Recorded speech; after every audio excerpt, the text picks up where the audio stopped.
김건희 의혹 특검팀이 조만간 통일교 청탁 의혹을 규명하기 위해 한학자 총재를 불러 조사할 걸로 보입니다. 다음 주 권성동 의원에 대한 체포동의안 국회 본회의 보고 전 조사가 이루어질지 관심인데요. 특검에 나가 있는 취재기자 연결합니다. 이채영 기자.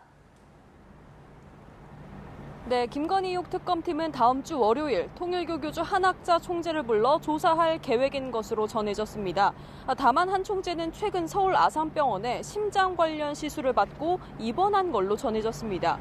때문에 예정대로 다음 주 초 조사가 이루어질지는 현재로선 미지수입니다. 동시에 한 총재는 특검 조사를 앞두고 대형 로펌 4곳을 위주로 변호인단을 꾸리며 수사 대응에 나섰습니다. 이 가운데는 이재명 정부 첫 민정수석으로 지명됐다 차명재산 의혹 등으로 닷새 만에 사퇴한 오강수 변호사, 또 검찰 특수통 출신 강찬우 변호사 등이 포함됐습니다. 특검팀은 어제 민중기 특검이 변호인을 직접 만나지 않는 게 원칙이라고 강조하기도 했는데요.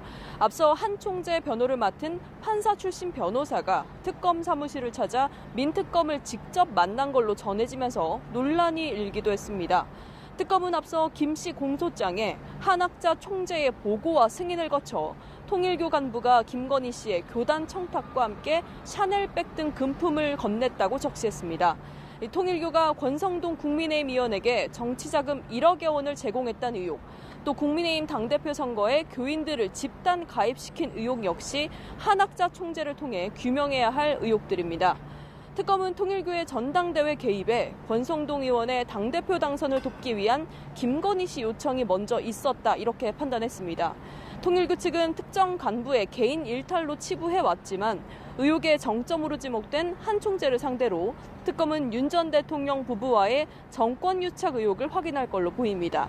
오는 9일에는 국민의힘 권선동 의원에 대한 체포동의안이 국회에 보고돼 표결에 붙여질 전망입니다. 한편 통일교 측은 이곳 특검 사무실에 있는 KT 주변에 이달 중순까지 매일 최대 5,000명 규모 집회를 열겠다고 경찰에 신고한 것으로 파악됐습니다. 지금까지 김건희 특검 사무실 앞에서 전해드렸습니다.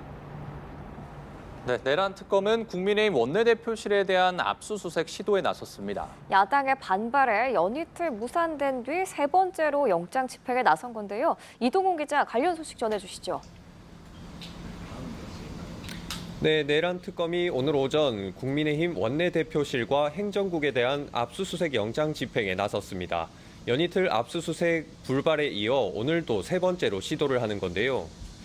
특검은 추경호 전 원내대표가 비상계엄 당시 표결에 참여하지 않고 원내대표실에 있었던 경위와 당시 의사결정 과정을 들여보기 위해선 원내대표실 압수수색이 필수적이란 입장입니다. 이 때문에 특검은 압수수색의 영장 기한인 내일까지 최대한 시도를 해볼 거란 방침입니다. 또 당시 원내대표실에 머물렀던 이들은 추 전 원내대표를 제외하고 총 7명인 것으로 알려졌는데 특검은 이들을 주요 참고인으로 규정하고 조사가 불가피하다고 밝혀 수사가 확대되는 모양새입니다. 다만 국민의힘은 무기한 농성을 예고하며 반발을 이어가고 있는데요. 이 때문에 오늘 압수수색은 물론 당시 대표실에 있었던 걸로 알려진 의원들에 대한 소환 조사 등도 순탄치 않을 거란 전망이 나옵니다. 특검은 또 비상계엄 관련 논의가 지난해 3월부터 시작된 것에 주목하고 국민의힘 지도부 등이 이를 인지했을 가능성을 염두에 두고 수사를 이어가고 있습니다. 추 전 원내대표에 대한 압수수색 영장의 대상 기간이 원내대표 선출 시점으로 된 점도 이 때문이란 설명입니다.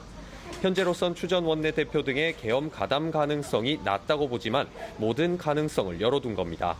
한편 특검은 계엄 당시 본회의장 집결을 의원들에게 공지한 한동훈 전 대표도 참고인 신분으로 조사할 방침인 걸로 전해졌습니다.